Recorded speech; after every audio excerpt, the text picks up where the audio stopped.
আসসালামু আলাইকুম সবাইকে। তো আমি আজ যারা চলে আসলাম শপিং করার জন্য। আমার আজ যারা শপিং করতে অনেক ভালো লাগে। তো যারার জন্য এই ড্রেসটা বানাতে চাচ্ছিলাম। তো যেই কথা সেই কাজ, মামে চলে আসলাম শপিং করার জন্য। অনেক কাপড় দেখছিলাম। বিশ্বাস করেন মাথা ঘুরছিল, কোনোভাবেই মিলাতে পারছিলাম না, কোনোটাই না। কালার মিলছে না, ডিজাইন মিলছে না। এটা অনেক গর্জিয়াস ছিল, যার কারণে আমার একটু ভালো লাগছিল না। তো অনেকগুলো কাপড় দেখছিলাম, পরে এটা দেখে একটু ভালো লাগলো। তবে যে লেহেঙ্গাটা সেলাইতে যাচ্ছি সেটা এই কালারটাতে ভালো লাগবে না।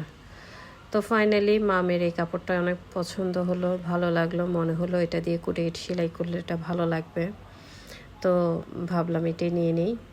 এখন আস্তরের কাপড়, ক্যান লেহেঙ্গার নিচের কাপড়টা সবগুলো গুছিয়ে নিচ্ছিলাম। এমন সময় ভাইয়া বলছিল, আপু আপনি চাইলে লেহেঙ্গাটা এখানে সেলাই করতে পারবেন। তো আমি ভাবলাম ভালোই তো। তো এই কাপড়টা আমার খুব ভালো লাগলো, ভাবলাম এটাও যারার জন্য নিয়ে নিই। এটা দিয়েও আরেকটা ড্রেস সেলাই করতে দিলাম যারার জন্য। তো এইখানেই দেখেন আমার মেয়ে কী শুরু করলো। আমার মেয়ে যেখানে যায় সেখানেই দুষ্টুমি করতে থাকে, ওর দুষ্টুমি থামবে না। তো যাই হোক, ওর দুষ্টুমি তো আর আমি থামাতে পারছি না। তো আপনারা আমাদের এই ভিডিওকে বেশি বেশি লাইক কমেন্ট শেয়ার করবেন। আর যারার জন্য দুটোটা কীভাবে সেলাই করলাম, যারাকে কেমন লাগছে দেখার জন্য নেক্সট ভিডিওর জন্য ওয়েট করবেন। তো আমাদের জন্য দোয়া করবেন।